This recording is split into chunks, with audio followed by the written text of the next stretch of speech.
Okay, we're waiting to get a quorum. So, and the bill on the docket today is the mental health bill, and that's the only bill we're considering or will consider.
Well, we now have a quorum. I'll call this meeting of the Public and Community Health meeting together in order. And we have one bill on our agenda today, and that is House Bill 520. And if, Todd, if you and Miss Mary Margaret would like to take seats in front, we'll get started on this.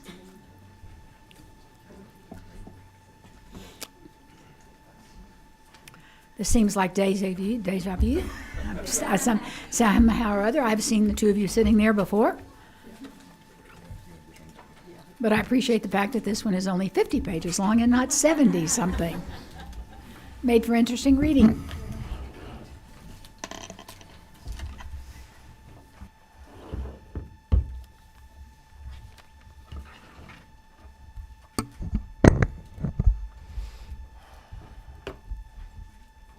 You have a copy of the bill. It's LC 339452S. Does everybody have the right?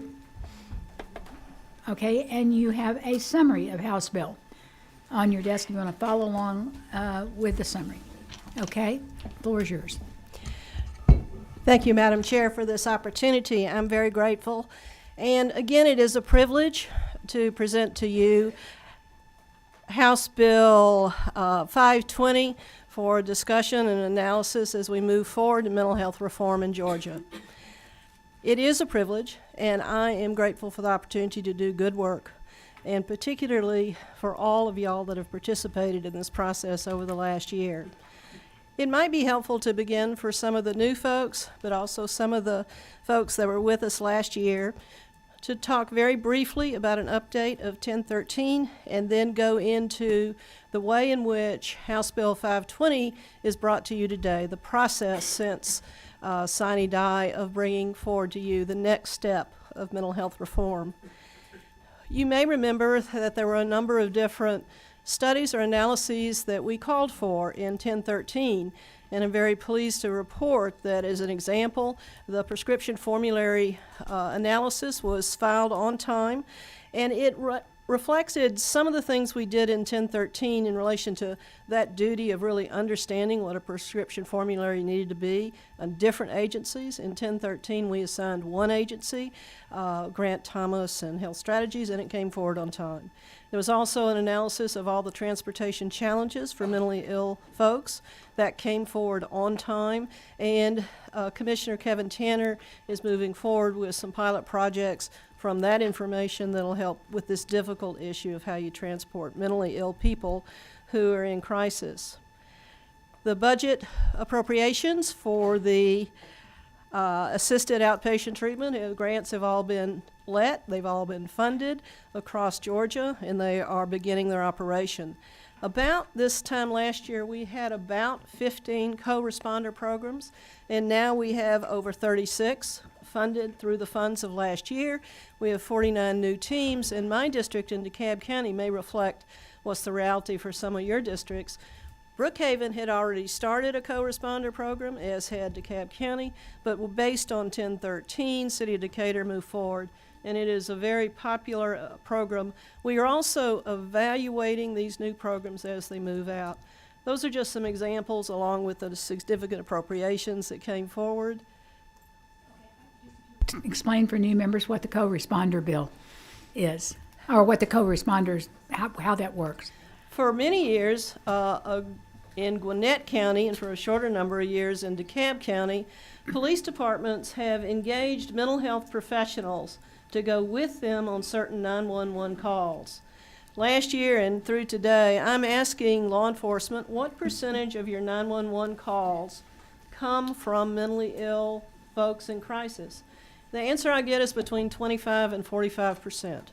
So the law enforcement entities are finding out that it's cheaper and perhaps most importantly safer to send a mentally ill specialist, a mental health provider specialist, to the field. We learn that the average 911 call police engagement is like 18 minutes, but when a mental health professional goes out with a police officer, the engagement is an hour. I'll give you the example of Forsyth County, where they've had co-responders prior to the co-responder program mentally ill people were incarcerated about 106 a year. After co-responder was implemented countywide, they incarcerated 4. Am I correct? That's an example of saving money, but most importantly, making it more safe. Since Sonny died, Chairman Jones and I have worked together with the Behavioral Health Reform and Innovation Commission that is chaired by Kevin Tanner, now Commissioner of Kevin Tanner. Like 1013, 520 substantially has come forward based on the recommendations of a number of different subcommittees that have worked all summer. The subcommittees chaired by Brenda Fitzgerald are Child and Adolescent Behavioral Health. The Involuntary Commitment Subcommittee is chaired by Judge Amero. The Mental Health Courts and Correspondence Subcommittee is chaired by Chief Justice Michael Boggs. As a lawyer of many decades, the Chief Justice of the Supreme Court is a very big deal to me. And Justice Boggs has been engaged in national leadership roles in relation to mental health reform and criminal justice reform. Well, and Justice Boggs also has sat with us on this side of the aisle. So he has the legislative experience also. I remember when he came to the House, I think I was in the Senate at that time, and he was a Superior Court judge for 10 years before he went on to the appellate court. And his leadership on criminal justice reform and mental health reform has been significant. I've been chairing the Workforce Subcommittee. I think that all of us know that workforce challenges are at the heart of our service delivery system of mental health services. And I thought as Representative Jones and I go through the bill, I might start with the recommendations for workforce enhancement, remove the barriers, get more people to work. And if that is the pleasure of the chair, I will start going through the bill more specifically with the recommendations of the Workforce Study Committee, Subcommittee of the Behavioral Health Commission. It's also true that in addition, and we'll see this through as we go through the bill with specificity, and I'm sure in relation to your questions, that after the subcommittee, and here's the subcommittee report, it's about 400 pages, and all of our committee meetings are online if you'd like to review them. Many different advocates, many different families have come forward, and we are here today with a lot of different contributions. Substantial contributions from Grant Thomas and from, of course, Kevin Tanner and Justice Boggs. Workforce development in 1013, we appropriated approximately $10 million for a loan forgiveness program for students.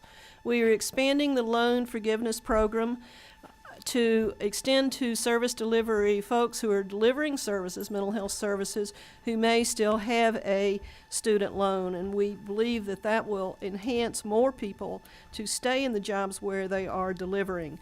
That is section, the loan forgiveness section is section 20, which begins on page 46. In section 13 and 14, which begins on page 29, we are engaging in an analysis of the licensing board barriers for mental health providers to go to work. It is every week that I hear from some provider in some category, either a doctor or a nurse or a family counselor, who is having some issue with the licensing boards. We know that the Secretary of State has heard these complaints and these issues. The Secretary of State Licensing Board participated in our committees. He's not had any staff enhancements for a decade. He has vacancies in his office. And we also know that the Secretary of State is implementing for the first time an online computer program platform that will allow license holders renewals or new licensors to participate more in the modern world. Filling out a form by paper and sending in a check is not the most efficient way to deal with the tens of thousands of folks that hold licenses. So I'm very hopeful that as we move forward with the licensing board barrier issues, I've delivered about 25 to 40 different specific recommendations that came through our subcommittee to the Secretary of State a month or so ago. and licensing board reform is very central to workforce development. Well, The and thir- I will tell you that in the, one of the proposals and issues that this new bigger committee on healthcare is proposing is extra staff for the upcoming big budget, is money for extra staff. And the medical board, the nursing board, at least a couple more of the bigger boards. And of course, under medicine, it's not just doctors, it's other areas. So we're trying to put the funds there. So hopefully those will make it through the budget process. Thank you. Chairman Parrish and I talked about this morning, and Chairman Hatchett asked me to co-sign a specific bill with him to help nurses get in the federal VA hospitals. One of the largest is in my district.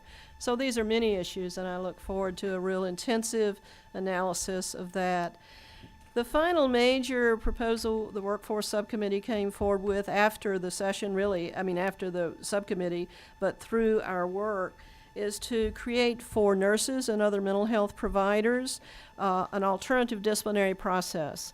This concept has been provided for doctors and physical therapists, physician's assistants and respiratory therapists and acupuncturists and about a dozen other professionals. It allows the folks who have a license who identify themselves as having some problem, either mental health problem or substance abuse problem, and allows them in a coordinated, agreed upon way to keep their license, keep working with specific monitoring. It is paid for by the professional, but it has been very successfully received by the professionals who have that option, and we are expanding that option to nurses, which will be the biggest crowd, who may have an opportunity now to participate with alternative disciplinary.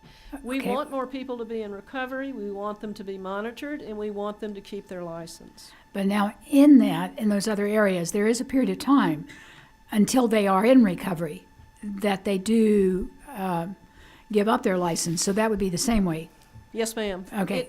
The alternative disciplinary process works with the existing license board disciplinary to perhaps accelerate that process, Okay.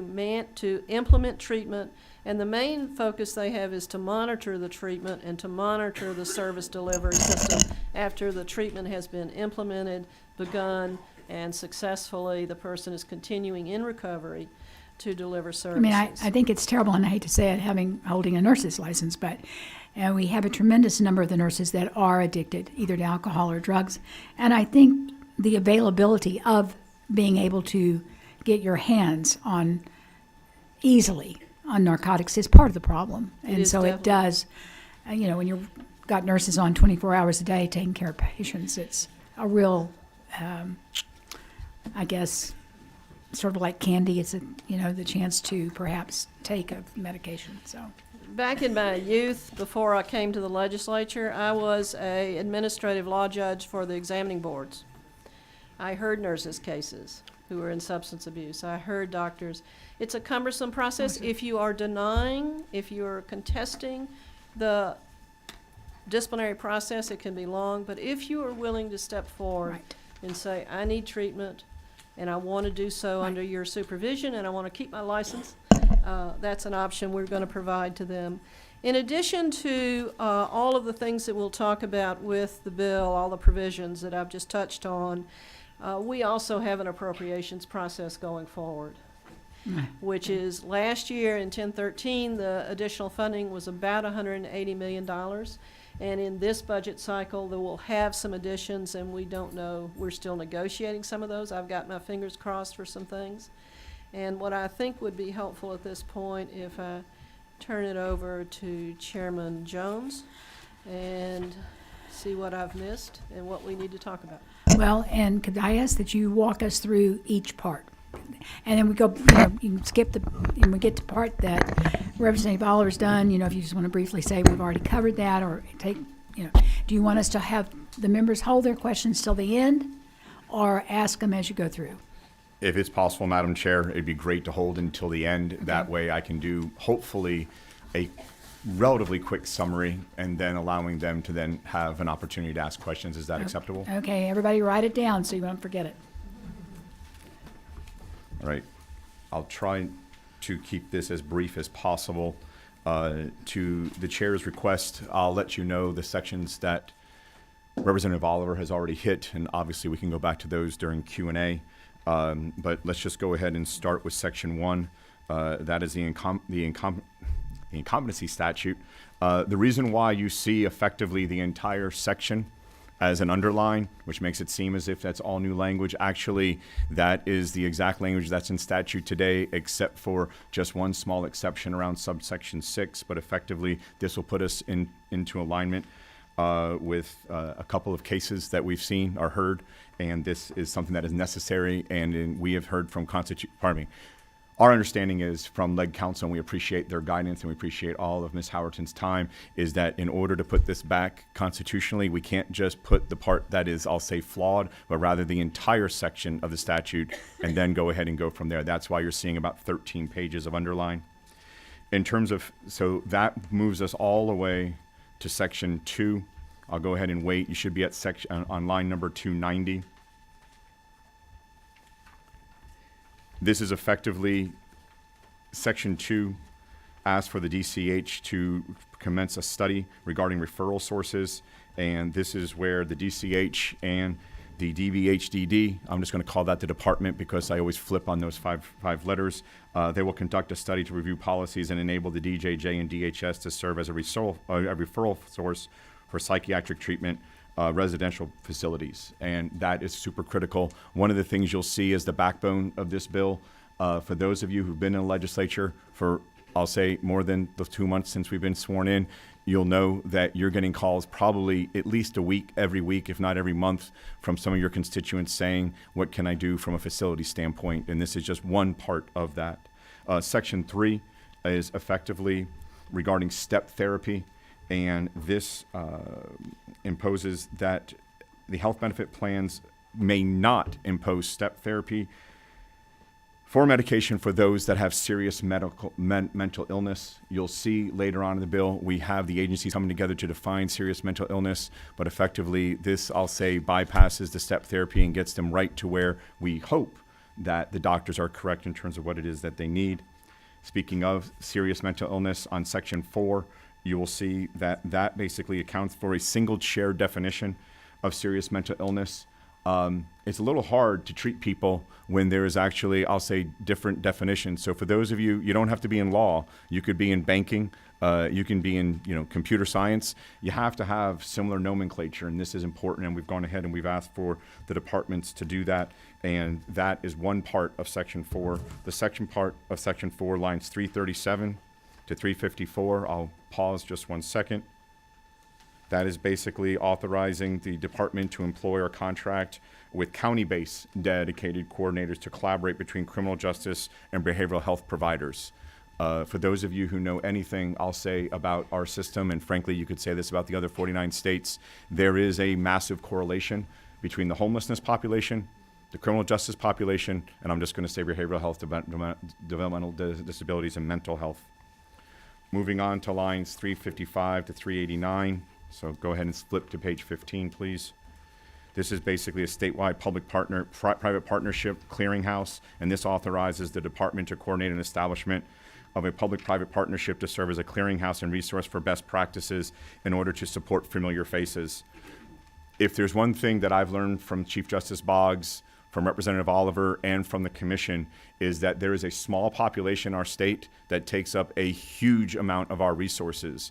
And we have to understand that there's effectively a merry-go-round, again, between homelessness, I'll just say the medical health community, and that's a broad umbrella, and then the criminal justice system, again, jail, DOC, et cetera. So this, again, is an opportunity for us to have that coordination. The next part, 390 to 416, on page 16, you will see that is effectively a pilot program and a grant program where jails will start to pilot a program where they collaborate to basically do behavioral health screening. And there's a lot of evidence there that would indicate to Representative Oliver's statement in terms of she's been asking people how many 911 calls relate to mental illness, 25 to 45%. These are things that as they're coming into the jail, what could we do? And again, it's a pilot program. Moving on to section 5. That is page 18, starting with lines 432. This essentially adds 2 peer support specialists. One of the things that we have not had on the commission are peer support specialists, and they are appointed by the President of the Senate and the Speaker.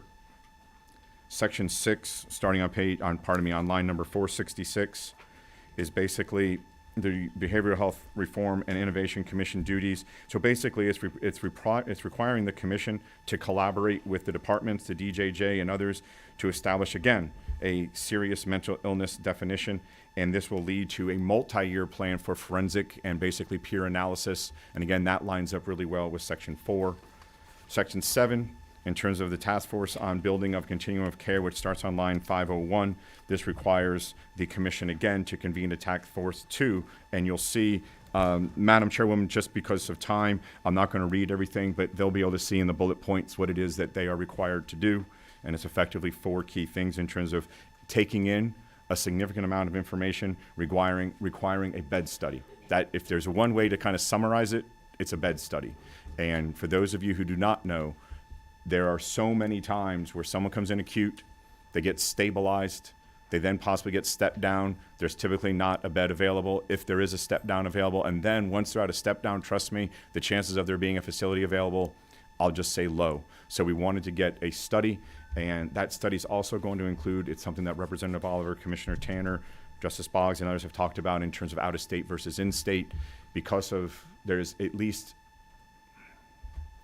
there has been empirical evidence that would indicate that because our reimbursement rates are where they're at, that there is an incentive to take out-of-state patients versus in-state, because our rate is so low compared to our neighboring states. That is an incentive to actually take an out-of-state person who's paying cash on the barrelhead versus taking in what that individual is being covered by, typically Medicaid.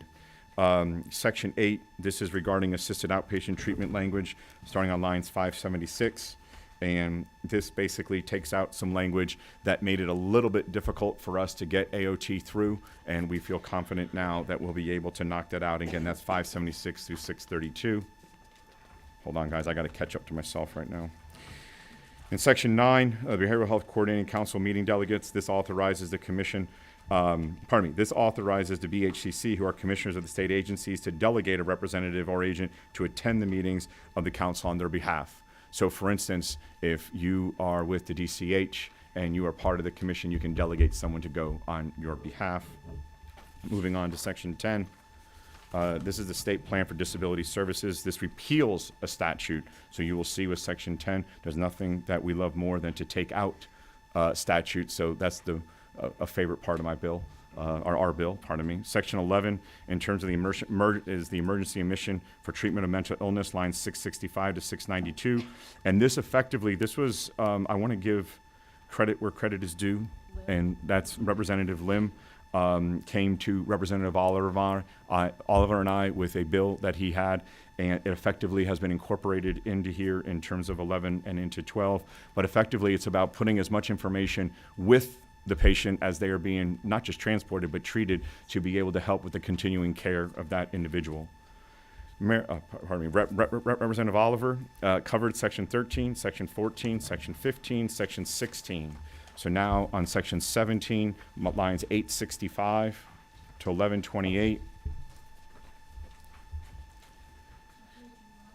Page 35, Madam Chair.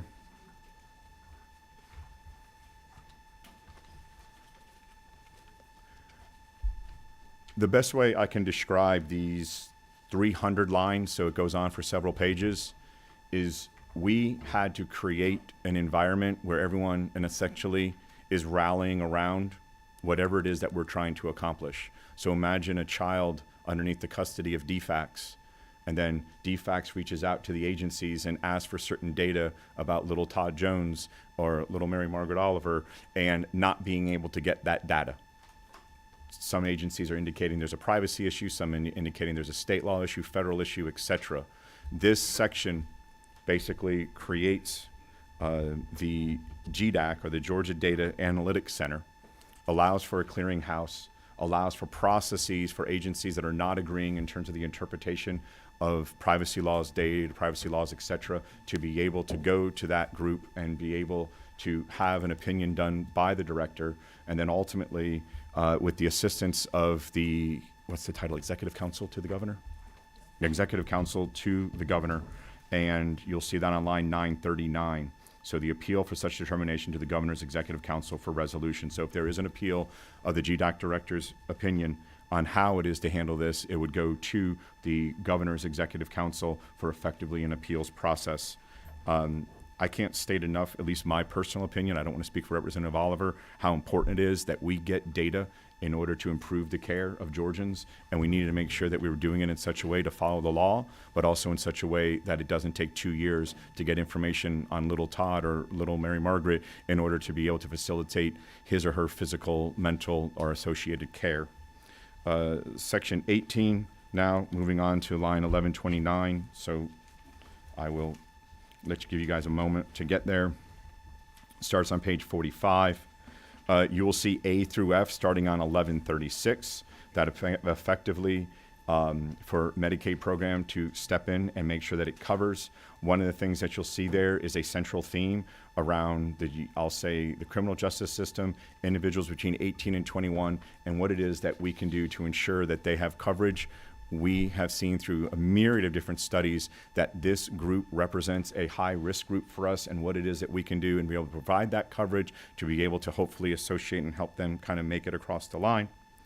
Section 19, so now we move on to line 1162. This repeals basically a requirement for the commissioner of the department, again, the DBHDDD, to submit an annual report regarding various entities regarding the state plan for coordinated system of care. Why is that? You're probably asking, wait, you're taking a report away? Don't worry. The reports that were required in 1013 last year effectively fill the gap and more. So this was a redundant report, and the recommendation from the department was that, and Representative Oliver and I agreed. Representative Oliver handled section 20, and then finally in section 21 regarding, section 21, line 1295 through 1328. This requires the Department of Community Affairs to undertake certain actions to increase supportive housing development for, again, the familiar faces. This is that, again, I want to keep reminding you that nomenclature means that small population that takes up a significant amount of the state's resources and what it is that we can do for supportive housing for them.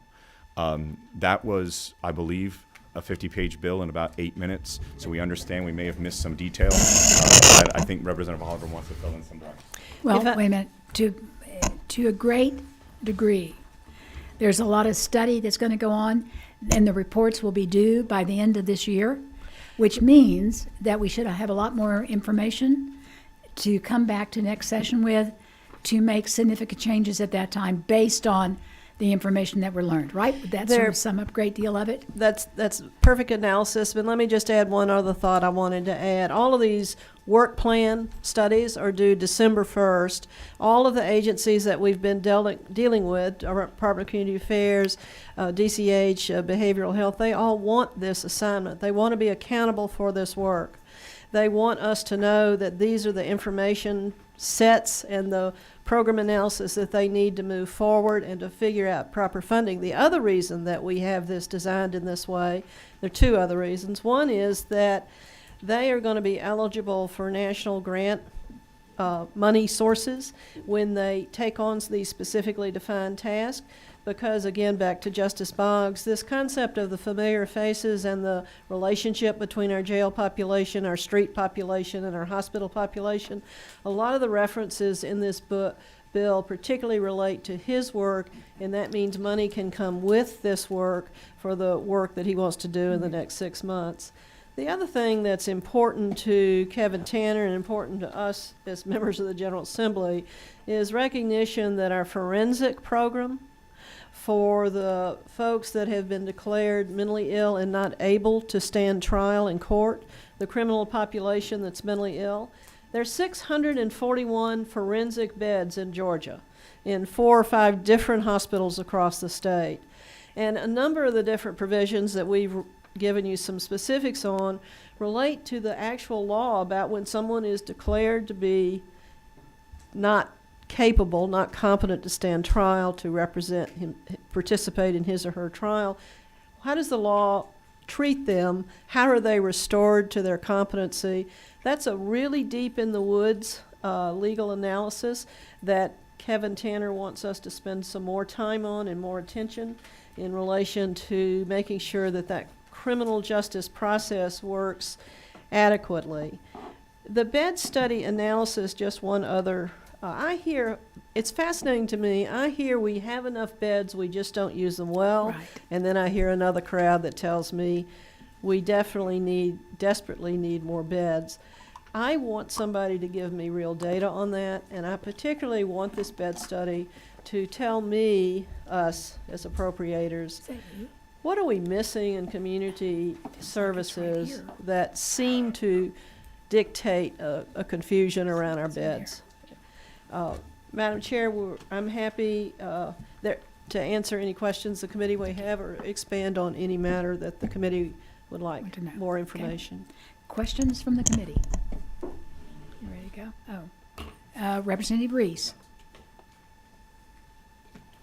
Chair, thank you for the work that you two have done on this. I think this study thus far should make all Georgians proud to see both political parties coming together to truly address a huge issue that we have in our community. I wanted to follow up on Section 11. If you could just, if you will, spend a couple minutes talking on that section about the possible court order or two persons needed for the involuntary treatment of a third person. What do you envision that looking like, especially if we're not using a physician's order? Let's say we're just using two people, two family members.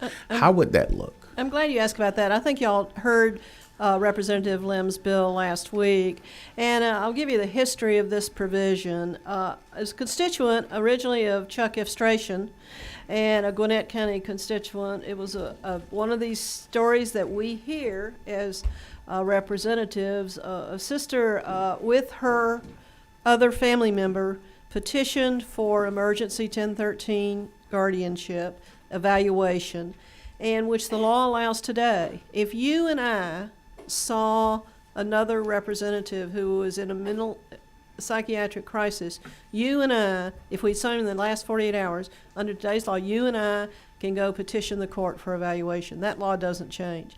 The sister petitioned that for her brother, who was an advanced alcoholic. The receiving crisis psychiatric receiving facility, a hospital in her area, took her brother in but let him go in about 12 hours, and about 5 days later he was dead at home.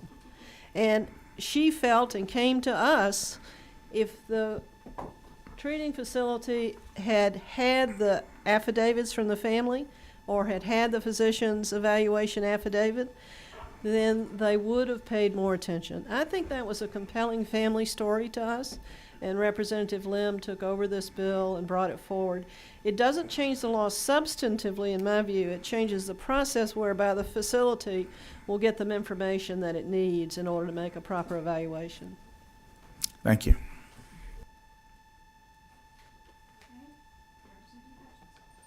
Good afternoon. I have a couple questions. The first one is for the data sharing. Do you know what specifically they're going to do to ensure that HIPAA is followed? I just have nightmares of like whole case files emailed to somebody. This is data collection has been an issue for the entirety of my political career. And in the Workforce Study Committee, at the request of Governor's Office of Health Strategy, Grant Thomas, we did a hearing on what other states are doing to share data. And we looked at a number of different bills from a number of different states, all of which, and this our bill specifically says, has to be in compliance with federal and state. In fact, one of the recent amendments we added was to cite the specific code section, Code of Federal Regulation, CFR section. What other states have done have made, when we have a dispute between public health and DCH, or a dispute between DFACS and, which is a common occurrence, waste time, money, effort. There's no HIPAA violations when my insurance record as a state employee is already in the state's coffers. If it goes from coffer A to coffer B, there's no HIPAA violation. Right. But when it goes out of the desk file of to somebody else, that's when it becomes more problematical.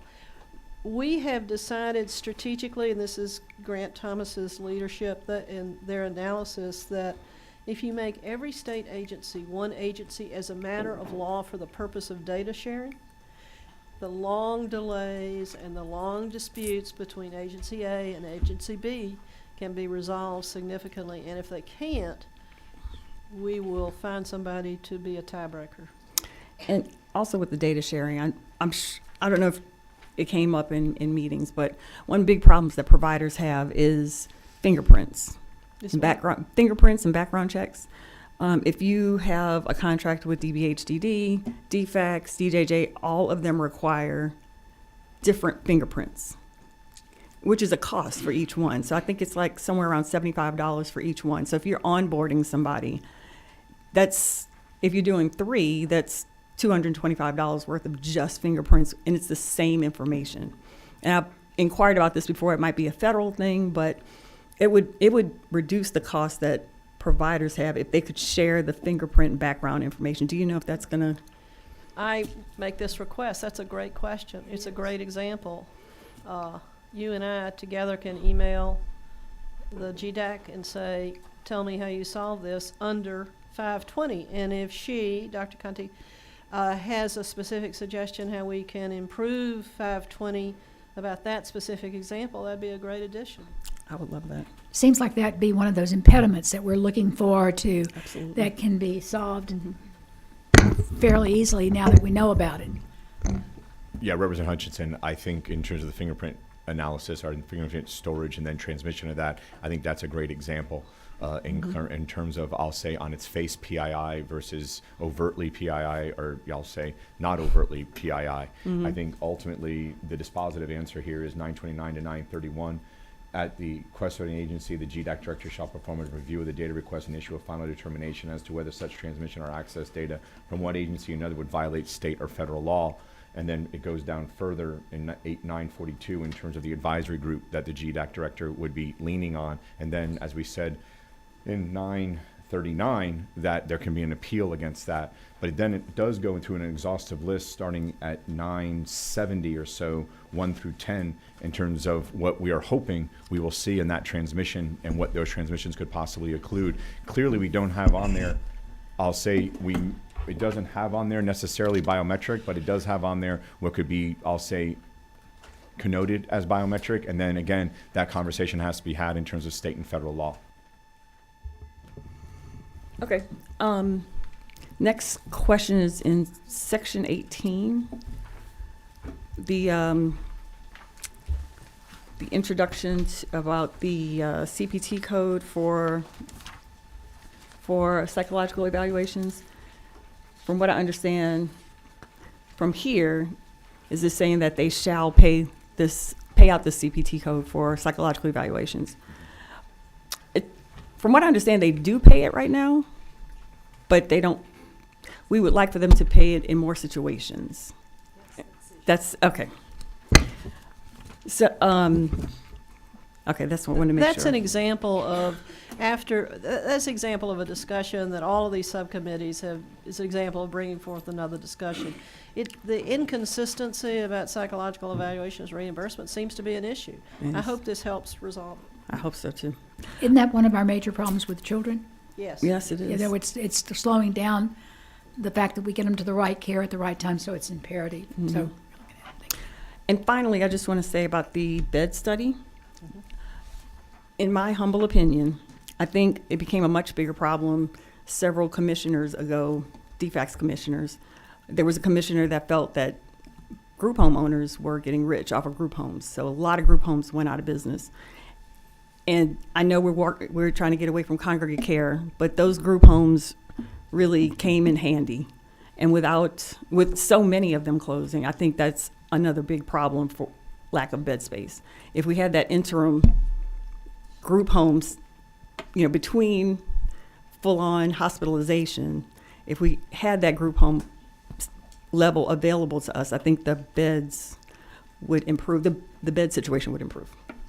when this bill passes, and I truly believe it's going to, through the process and to the governor for signing, would that not be, as we go through till December 1, the kind of thing that we need, the information, if there's a problem like that, to go to you, either one of you, so we can get it to the right people on the commission to consider how we fix that so that it comes up as one of their suggestions going forth next year? That very much would be part of our work plan for the next 6 or 8 months. Federal law changed about congregate care, as you know, that has caused some tension and disruption and the loss of some opportunities. And then we also just have the COVID caught the staffing and the workforce issues that caused some other group. For both adults and children, housing for the homeless, mentally ill, children for until they get back into a stable permanent. That's our biggest challenge right now, I would say, in my opinion. It's the biggest homeless, mentally ill population that's across the street from us every day. And our inability to find the right placement and service for a child, for the child to get back in permanency, is, in my view, the two biggest gaps. And I don't want to use the word failure because there are people who are helped every day in our system. But it's the biggest gap and the thing that worries me the most as we move forward, and we need to improve the opportunities for services in both those areas. No, I concur.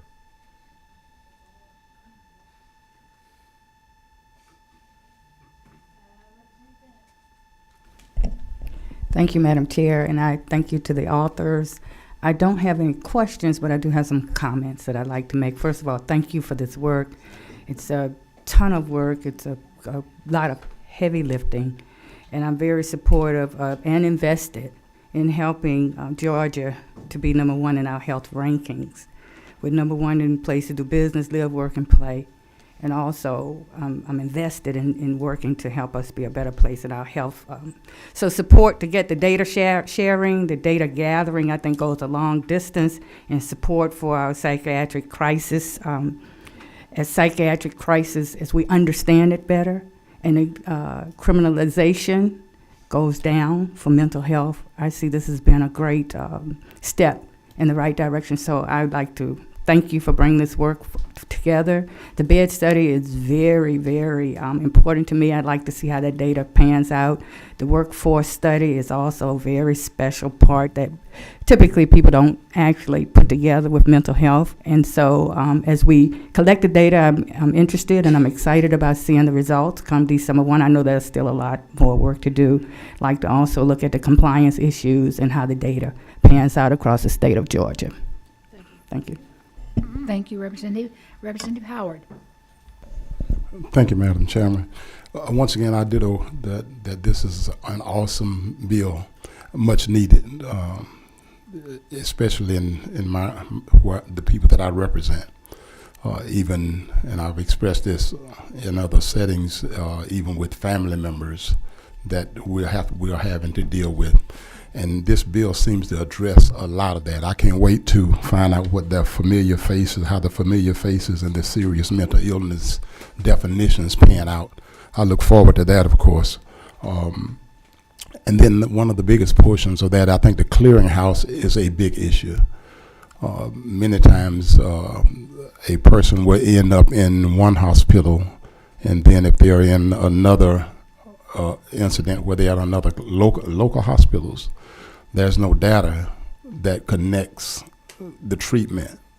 So it's almost like you have to start all over again in every instance with the same person.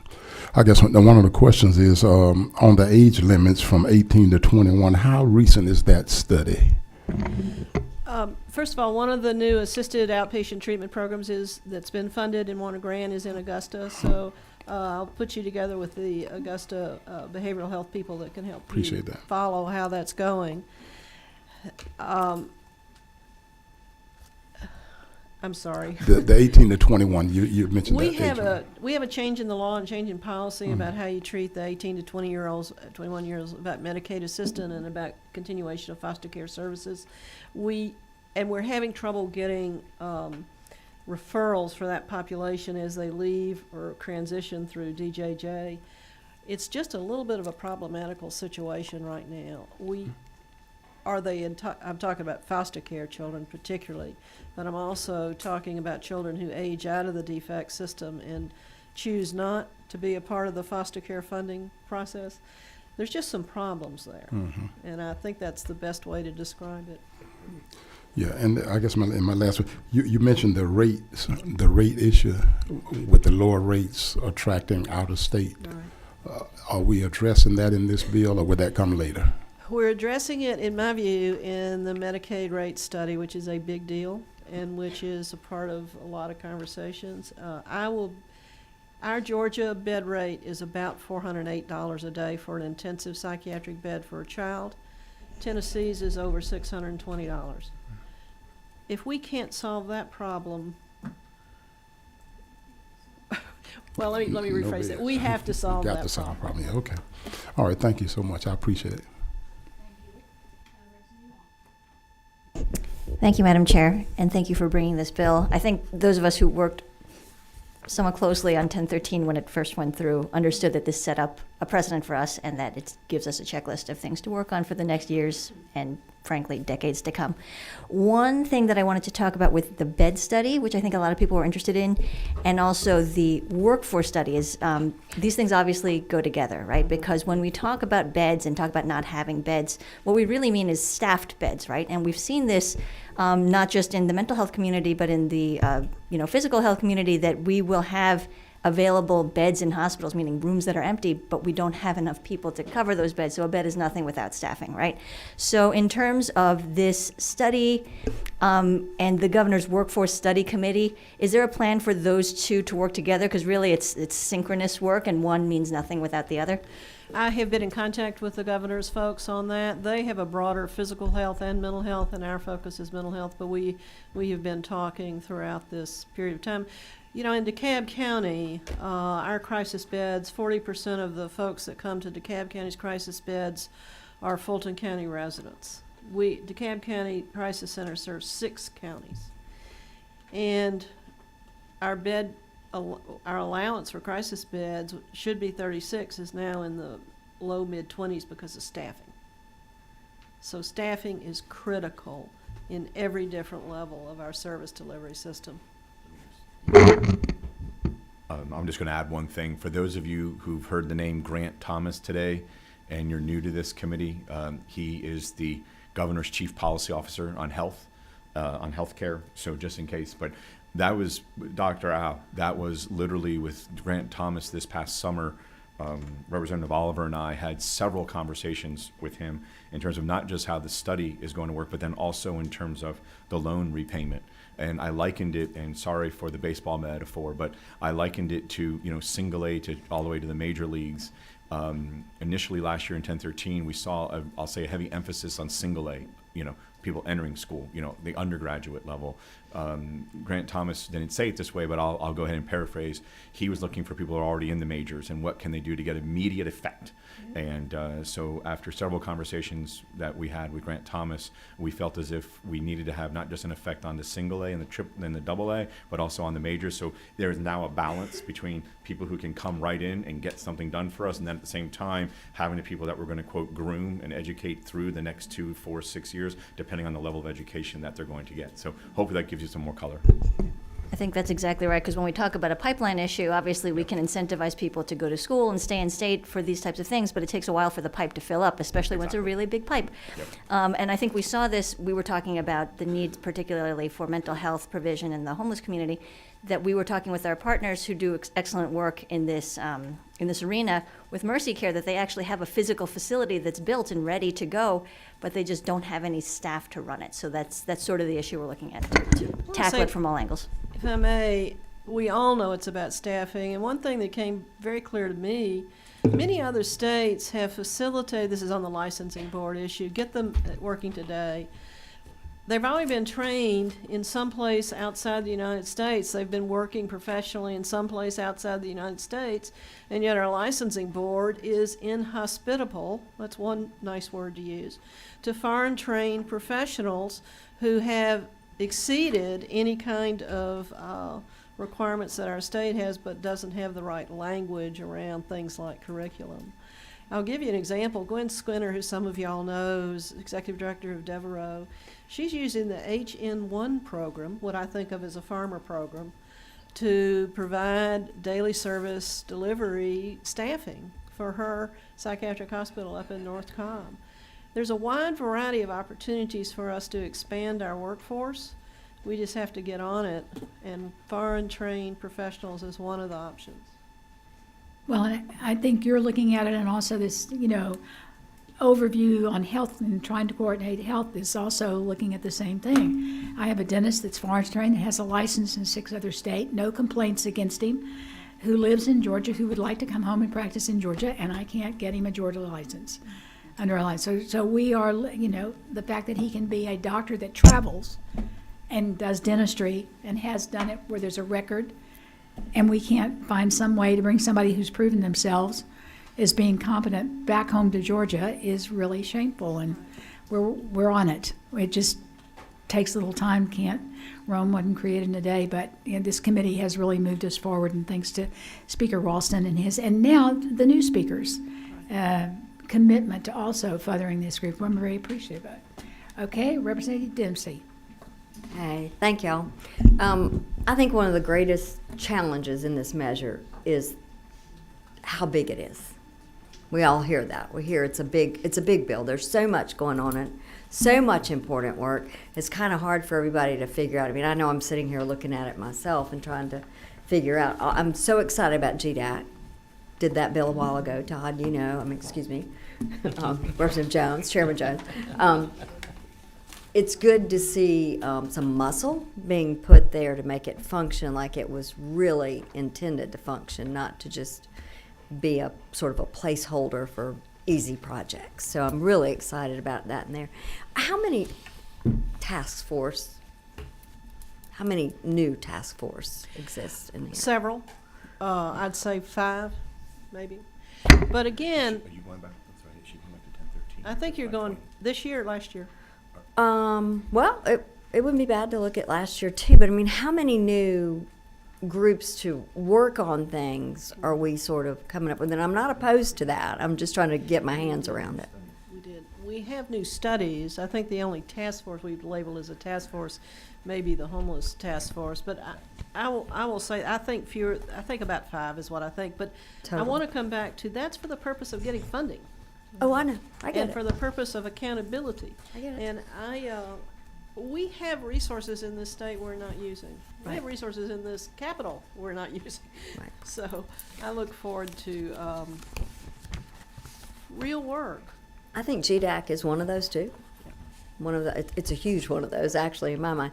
Can I get a little better explanation about the public-private partnership? I guess that is the clearinghouse. It's on page 15 here.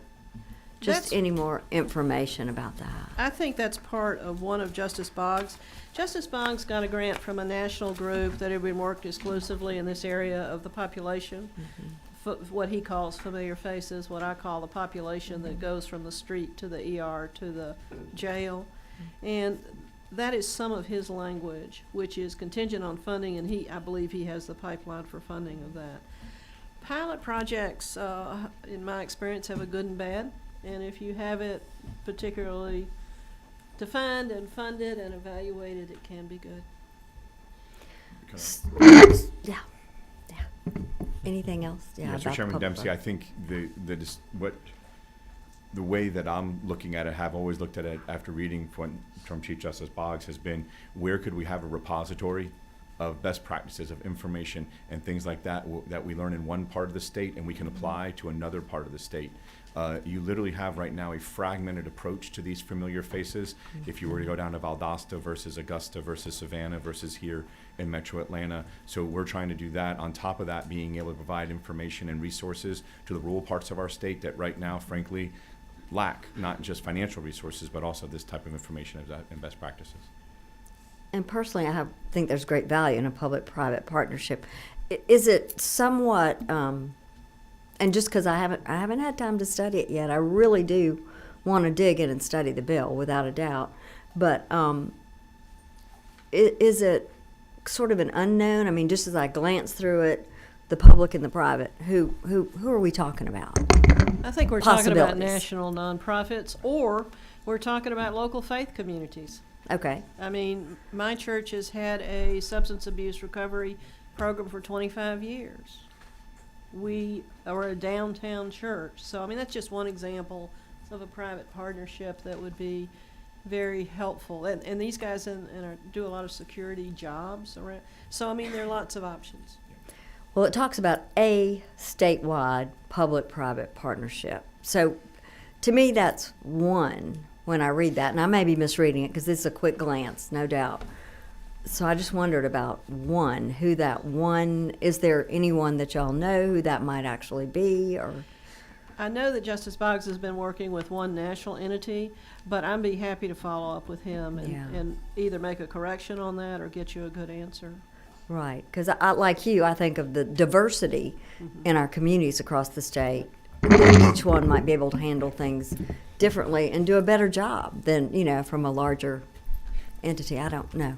Chairman Dempsey, when there was, obviously you can imagine, significant reauthoring, the at least in my mind, the idea was to create, I'll say, one statewide entity that has the ability to have, I'll say, subsidiaries, using a business term, into each one of the key regions within our state. That way everything rolls up from each one of those subsidiaries. And again, subsidiaries is not used in the bill. This is just my way of giving you a picture to think about. That would then roll up. So there may be private entities, for instance, like Representative Oliver said, may it be faith-based or 501c3s down in Southwest Georgia, that will be able to lift up information back to the department and the private entities that they're partnering with up here, for instance, in Metro Atlanta. And that's why when I read, when we were looking at the language, A made sense to me because we needed to have one partnership that then had, I'll say, fingers going down into deep parts of the state. Yeah. But what you're saying is, I was just going to ask Representative Dempsey if she wanted to make an amendment if we get to that point, but what you're saying, it was meant to be one overall that would later.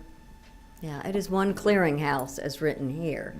And that it would be, if I'm reading it correctly, institution of higher education, a nonprofit organization, or other such entity. So it's written broad, and I understand that broadness there. I just do think we have to be very careful because the needs across our state are so very different in each community and in each population that I know this is trying to approach. Yeah, and Chairman Dempsey, I'll give you the corollary. The needs are different, but then also the resources are different. The resources we have, for instance, where I live in Forsyth County, are fundamentally different than the resources in Lanier County. So I think you're spot on in terms of our need to have, I'll say, individual footprints. And the department, and I know Mr. Polachek is here, he could probably tell us the number of offices we have statewide from the department, but they have several departments or offices across the state, and I think drawing from each of those. But again, having a partnership that has that clearinghouse being able to draw from, I'll say, the local areas. And as I'm reading it, it anticipates an academic, a higher education entity that might take on the role of being the clearinghouse, the evaluations, the analysis, the available funding. That's how I read it. And Justice Boggs, I'll talk with him about that. I'm guessing he already has an opinion about where that might be and where the money might come from and how he wants it to work. Yeah. Well, I appreciate the work that y'all are doing and will continue to do, no doubt. And I know you're both aware of my concerns that it is so easy. This is such a passionate issue for so many people and so life impacting and changing for so many people. And there's hope out there for change at all times and all points in any way that can be found. The reality is, though, I think as a state we have to be really, really careful that we're not developing anything that is so top down that it's hard to deliver, first of all, but it also is so focused on gathering information versus sending resources into where they are. So that bottom up voice that maybe isn't even there yet, and I know I'm excited about the peer support, but that bottom up voice that really comes from people who live in our state, who live and thrive with mental health, with developmental disabilities, with recovery, with the heartaches of family separation and all of the elder and children's issues that fall into DFACS. I just think we have to be so careful to not get so large and so coming down on people that we're not really hearing their voices. So, and I'm telling you, I've not read it. I want to read it. I want to study it, and I will. Okay, Representative Dempsey, I was going to, do you see a way that you could work with Betsy quickly for an amendment that would at least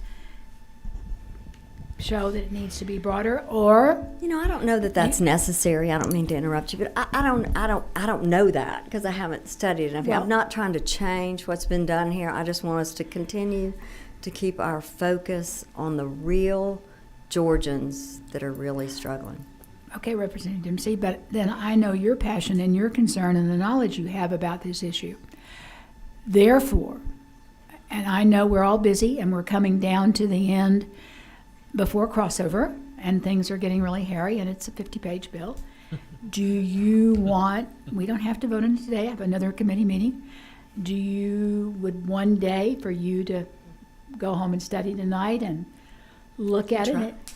I can try for sure, but I bet there are others on the committee. I mean, look, we have a Would you feel small better? number of your Right, committee and in we're gonna get here. to that. So, but would your preference be maybe another day to look at it? I'd like to look at it and not to change it, but just to understand it. Okay, all right. Okay, Representative Al. Just to Representative Dempsey's point, I just want to say, obviously, I understand what you're saying, but to not underemphasize the importance of doing the studies and doing the measurements, because I think it's a pretty standard scientific postulate that in order to fix a problem, you do first have to be able to measure it and to be able to best use the limited resources we have in a targeted way. So that's just the point I'll push forth of, even though it seems like a less effectual use of our energies, that it actually is sort of very important prep work for, like we said, the decades of work ahead in refining our mental health reform bills. Thank you. Representative Hutchinson. One more quick question. Lines 1208 through 1215, the healthcare professions data system, it's collecting non-identifying information.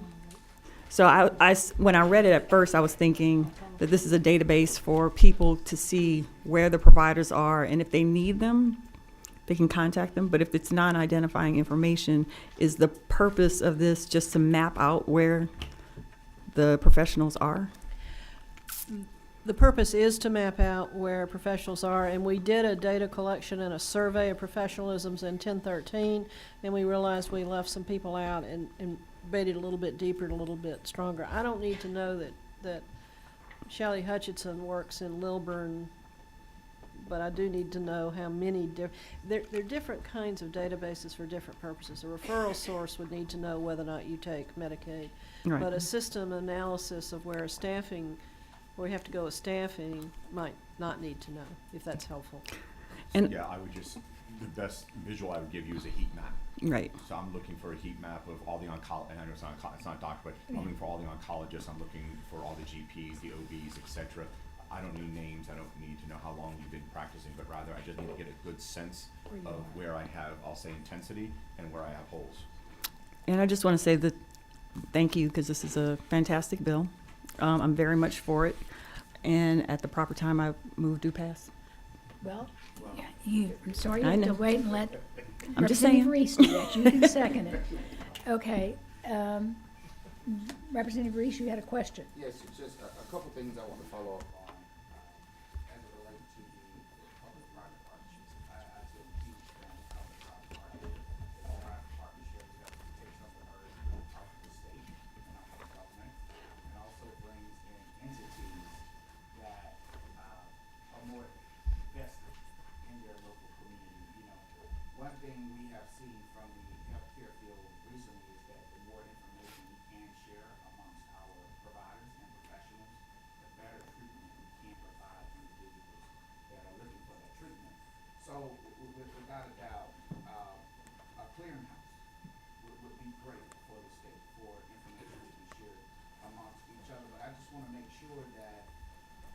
consists of a strong network of existing entities. Like we have the Pastoral Institute in Columbus, Georgia, which is phenomenal at treating people in our community.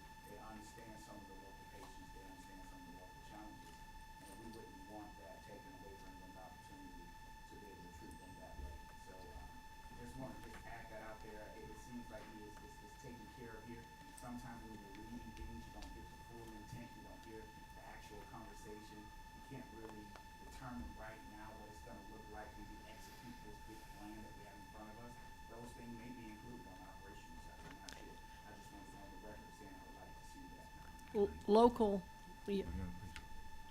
Local leadership means everything. The loss of Atlanta Medical Center in my area has generated a new set of local, area regional.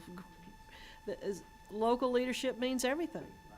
And it's just an example, several examples I'm thinking about locally where that is proven true. Having an academic clearinghouse. Terry, she's not listening. I'm picking on Terry. Go ahead. Terry, it's a Cobb, it's an inside Cobb joke. Oh, okay. Could I address Representative Reese? Yeah, so Representative Reese, to the point that you're making, I would direct you to line 375 to 386, to Chairman Dempsey's question about top-down versus bottom-up, and your question about the importance of, I'm just going to say local, and you will find no one more in favor of local control than me. With where Chairman Dempsey's at in terms of the top-down, there's no doubt 377 through 380 speaks to effectively what Dr. Al is referring to in terms of really looking at it from a top-down, looking at it from a data perspective, heat map perspective, trend lines, etc. However, turn the page to top of page 16 to 381 to 384, we speak to the effect of the availability and accessibility effective community-based mental health and substance abuse treatment, et cetera, et cetera. So I think, and again, I just wanted to direct you to that because I don't know how many of you have been able to get through the full 50. Take a look at things like that because we think we've done a good mix of, I'll say, looking at how it could be just from a dashboard perspective, a heat map perspective, et cetera, which is very, I'll say, general, all the way down to the community, which is much, much more where the rubber meets the road. Okay? Madam Chair, if you will, the last thing I wanted to say here, when we look at the bed and staffing study, and hopefully it'll be breaking down to very minute detail so that we're not just looking at an overall state number, but truly understanding how those numbers impact us regionally. Because I promise you, Southwest Georgia is having a more difficult time health-wise than any area of Metro Atlanta right now. And it's horrible that the hospital closed. But people there, my wife is a physician, and there are people driving more than an hour for a routine checkup. Imagine if there's a heart attack or a stroke where seconds matter, minutes matter, and they're trying to get to those facilities. So I really want us to capture regionally how we are challenged in the state of Georgia from a healthcare perspective. And Representative Shelley, I kind of beat you to that keypad. Hopefully we can go ahead and do that right now. If Chairman Dempsey is satisfied, I think we can come back and.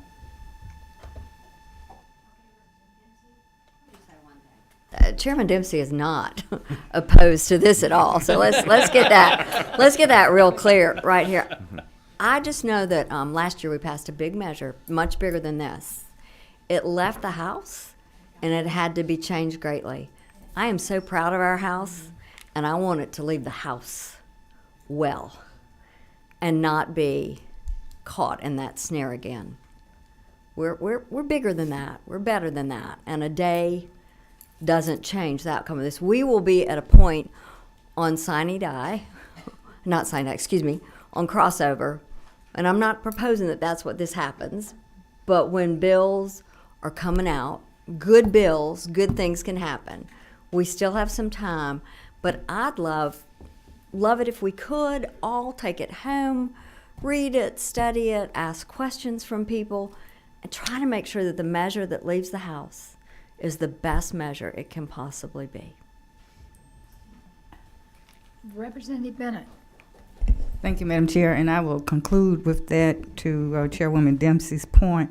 as well as Representative Owl's point, the demographics and the data and the regional appropriateness to it. I'd like to have the opportunity to read over it, Madam Chair, and to bring comments back as well. Thank you. Representative Anella Woods.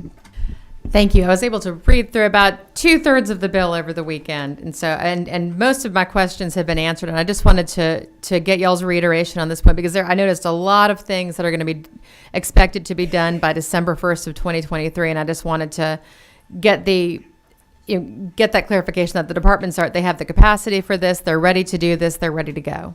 They've asked for it.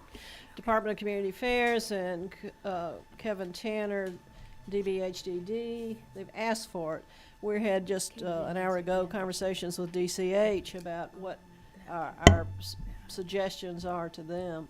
So what's interesting that's different this year from last year, for me personally in my work effort, has been a lot more work with the agencies in terms of what they want and what they need and how they feel like they can move forward. That's been a change this year. And I thank the agency heads who have been forthcoming and say, this is work I want to do, I need to do, and I can find funding for it. Okay, I'm going to make a decision by the chair out of respect for Representative Dempsey and other members who've asked for some time. And Representative Dempsey serves with me on this big overall health committee.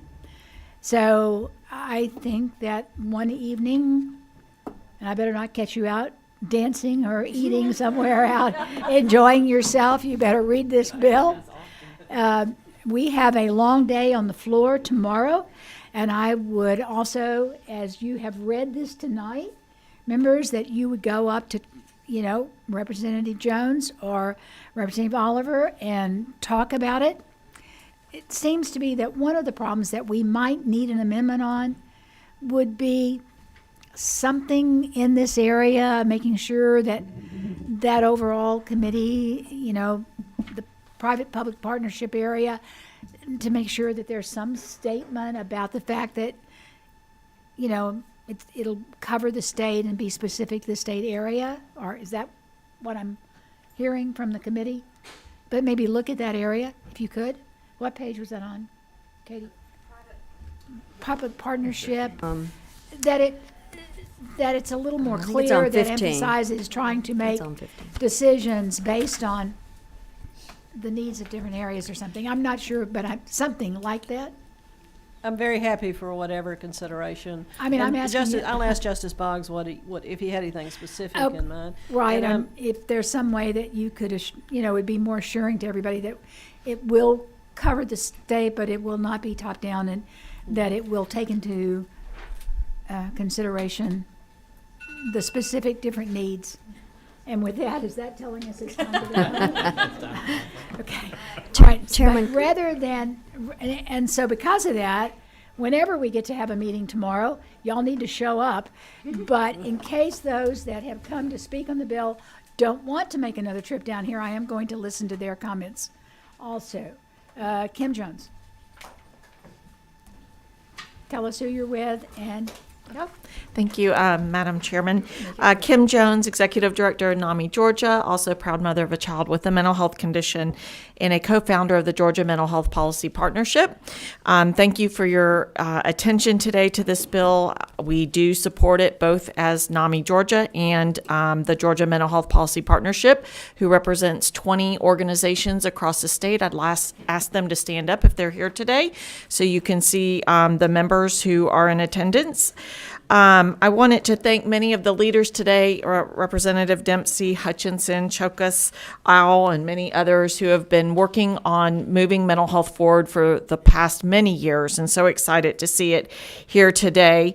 Also Speaker Ralston and Speaker Burns, who have supported moving this forward as well. I will just say, speaking to what Representative Dempsey said, we last year, after House Bill 1013 was passed, went across the state to Rome, to many other, I think Jeff Breedlove can speak to, I think we went into 13 areas, rural areas, reminding people in the grassroots, at recovery community organizations with NAMI members there to get involved. This is something great about this bill, is that there are many people who've come before the Behavioral Health Reform and Innovation Commission. We meet every Friday as an advocacy group, inviting people, peers, to get involved. We sent the report out in a survey fashion to allow peers to give input.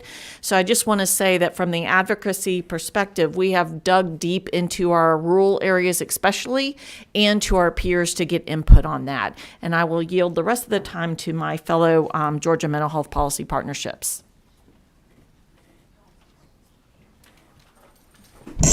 Jeff Breedlove. Thank you. I'm Jeff Breedlove. I'm a person in long-term recovery from substance use disorder, and I'm with the Georgia Council for Recovery, and I'm also here on behalf of the Substance Use Disorder Alliance, representing over 40 groups in your communities across the state to speak in favor of the bill and seek a favorable due pass at the appropriate time. I just want to say something. I got a little bit emotional during the meeting, the presentation. I think I first wanted to start by saying the words thank you. Thank you first and foremost to the leadership from Governor Kemp and all of the state agencies who have been involved, to the Speaker, the Lieutenant Governor, and most especially our two primary authors of the bill, who have worked tirelessly along with the members of the Behavioral Health Innovation Reform Commission and Chairman Tanner. It is a blessing to peers like me, and another word for a person like me is a survivor. I want you to understand something. I have survived a disease that's killing more people than anybody else in the United States. There are funerals taking place faster than we can keep up with in our state.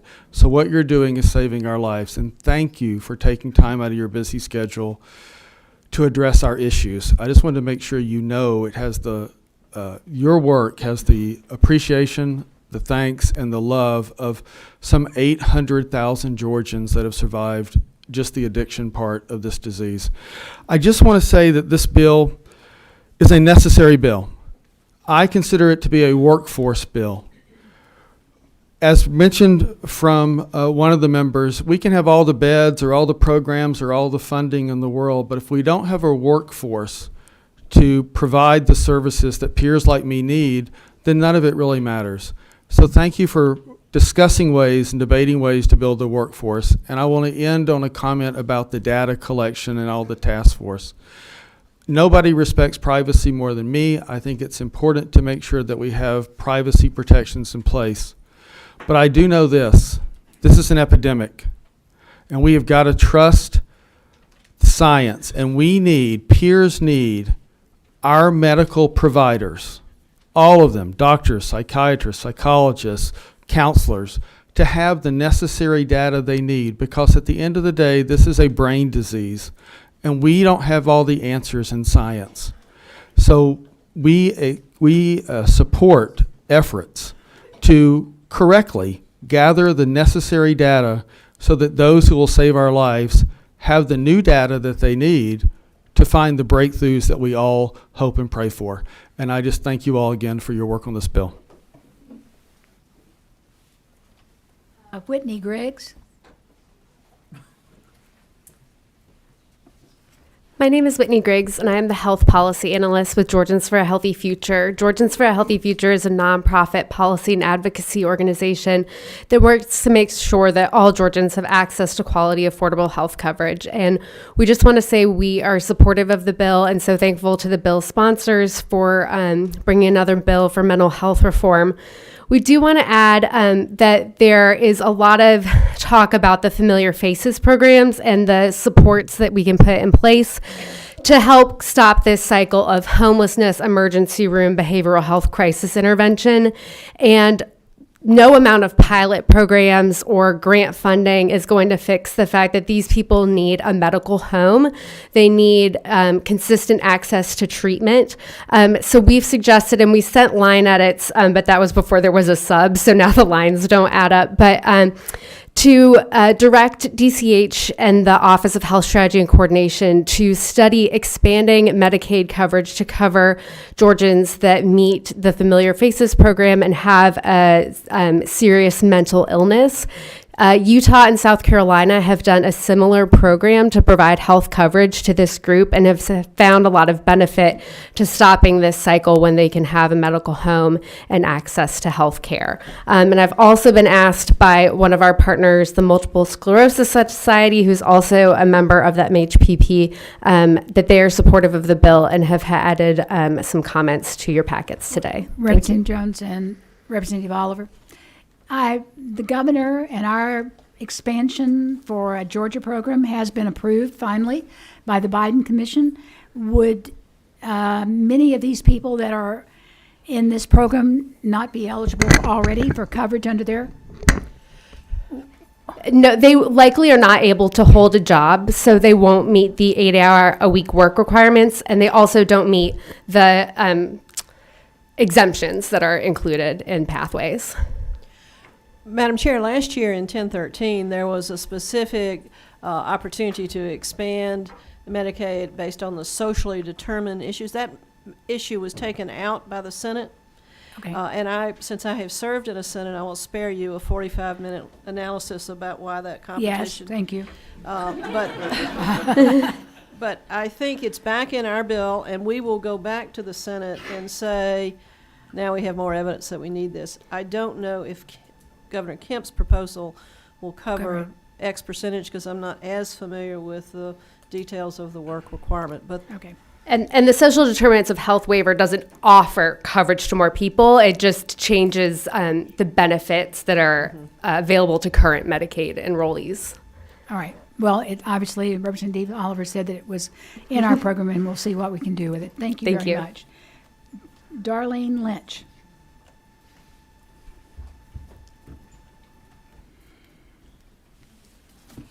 Hello and thank you. My name is Darlene Lynch. I'm from the Center for Victims of Torture, and we are also a member of the Georgia Mental Health Policy Partnership. Today, I'm also here on behalf of two coalitions, the Coalition of Refugee Service Agency and the big partnership, the Business and Immigration for Georgia. I'd like to first thank everybody, and especially the main authors today, for this bill.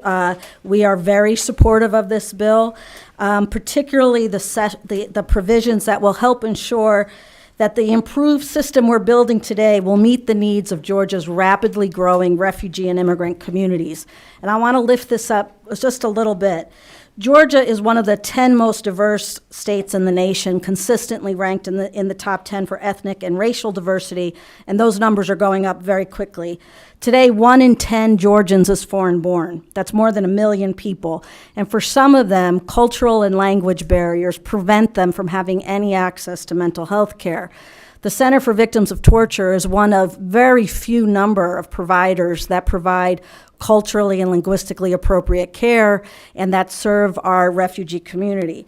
DBHDD has recognized itself that the lack of culturally and linguistically appropriate services is a principal unmet need in Georgia, and we are lagging behind similarly diverse states.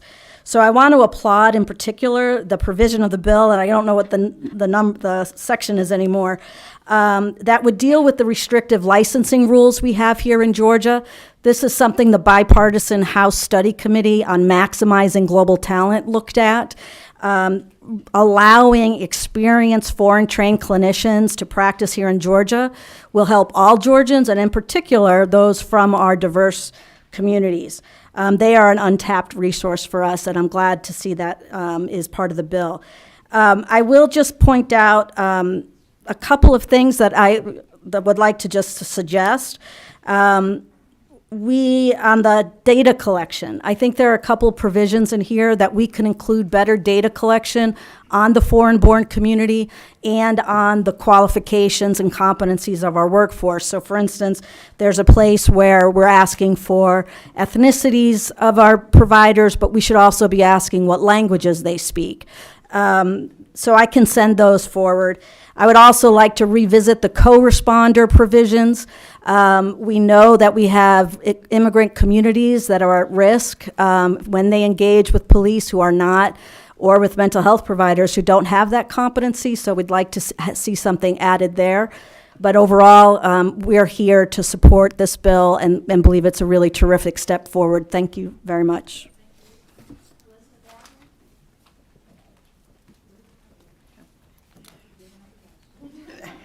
Madam Chair, members of the committee, my name is Elizabeth Apley. I'm here on behalf of the Georgia Academy of Marriage and Family Therapy, Presbyterians for Better Georgia, Enterprise Community Partners, Georgia Advancing Communities Together, and the Georgia Supportive Housing Association. And I want to thank the Chairman Jones, Representative Oliver, for bringing this bill. We support the bill, and we appreciate the work on this and the unprecedented level of commitment that it reflects to address supportive housing for people with disabilities, the intersection of homelessness, behavioral health, and substance use disorder, strengthening the capacity for diversion away from the criminal justice system for this population, evaluating behavioral health and housing stability upon incarceration, addressing the needs for more housing and supportive options and funding for people with severe mental illness and substance use disorder who are homeless and cycling through these systems in the most expensive and least effective way possible. We want to start helping these people into recovery, into housing, and into a way forward. Thank you also for the important points on addressing the licensure barriers that mental health professionals face. I have a small amendment that I don't believe has any opposition that would increase access to health care through behavioral health professionals on page 45, item B, provides, in the context of the Medicaid issues that are being looked at, reimbursement for services provided by licensed professional counselors in federally qualified health centers. And we would urge you to add also, along with the LPCs, marriage and family therapists who are licensed by the same board, and this is an option the states have. We would appreciate that. Thank you. Thank you. Boehm, like name, yes. Boehm. Good afternoon, Madam Chair and members of the committee. My name is Roland Boehm. I am one of the co-founders of the Georgia Mental Health Policy Partnership, and I also sit on the board of directors of the Georgia chapter of the American Foundation for Suicide Prevention. Feels good, feels comfortable to see Chair Cooper and to see Chair Jones and Representative Oliver, and if you'll permit me, my first legislative crush, Chair Dempsey, from 2015. She was able to work through the Jason Fott Act 2015 with only one nay vote from both chambers, so always a special place in my heart for her. Anyway, I come here on behalf of GMHPP, on behalf of AFSP, in support of the bill. I also come here carrying the news from Polly McKinney at Voices for Georgia's Children, who also wants to express her strong approval of what's going on with this bill. I think that there has been a lot of talk, good work that's done here and that will be done here once this bill passes. One thing that I would like to perhaps bring to folks' attention is not to stay too focused on beds and workforce, thinking that there is this tremendous shortage. Yes, there is a shortage in behavioral health care workforce in Georgia, without a doubt. However, that pales in comparison to how few mental health providers are in network with insurance companies and managed care organizations.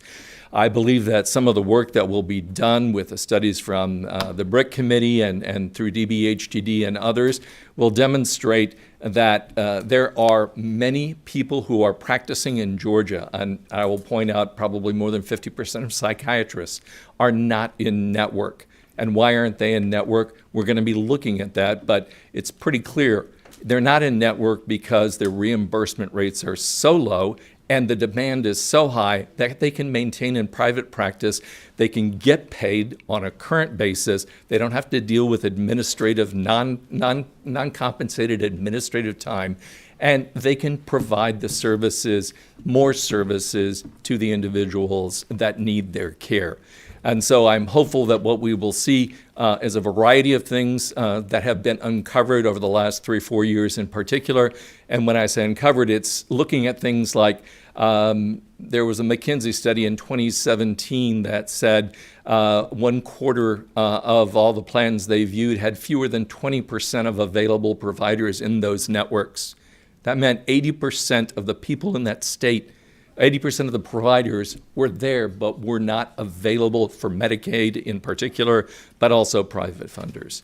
We'll also see, do we really have provider networks? I mean, a provider directory you look at and you say, well, look at this is tremendous. Now, if you do a study like they did, was published last year, looking at Oregon's Medicaid, they found that anywhere between 50 to 67% of those providers in the directories did not make any claim on that plan in the preceding year. So they are listed and they can be used to qualify for geographic coverage requirements, but they are providing no care to those among us who need it the most. So I think that what this bill does is set the stage for us to have a better and fuller understanding. I believe that there are ways that we can more rapidly address the workforce shortage by putting demands on the insurers who are happy to take the money, but not as happy as to provide the care. Thank you so much, and I appreciate all your help. Thank you for that. I think you hit the head. We have found that the providers, that's a problem, especially about networks and all sorts of medical providing. One of the problems that we've discovered is often they'll have somebody on their list that's no longer living in the area, or like for medical care, that is a chiropractor that doesn't, fall under their definition of true medical care. And I mean, I know the chiropractors would say differently, but they're not the ones that you can go see if you need a GP. So we've had problems with the networks, and I'm sure that it's the same way when it comes to working in the field of psychiatry. So thank you very much. Okay, that is the last person, and I want to thank Representative Oliver and Representative Jones for working on this bill. You have your homework now, Representative Dempsey, and anybody else. Who did I lose? Representative Dempsey would like to say something. Well, I just had one favor to ask of the chairman. To see I'm not going to come and hold your hands while you're reading that tonight. I want you to hold my hand. I want to ask you to please have your office send out a message to all the members tonight. That we are taking one more day to really look at this bill. I will. To please read it, to please look. I believe that the synopsis is on line 2, isn't it, as well? Or can we send that out to the members, the summary as well as the bill, and ask everyone please to take some time with it, just to make sure if there's something that we can make better, or if it is just right, great.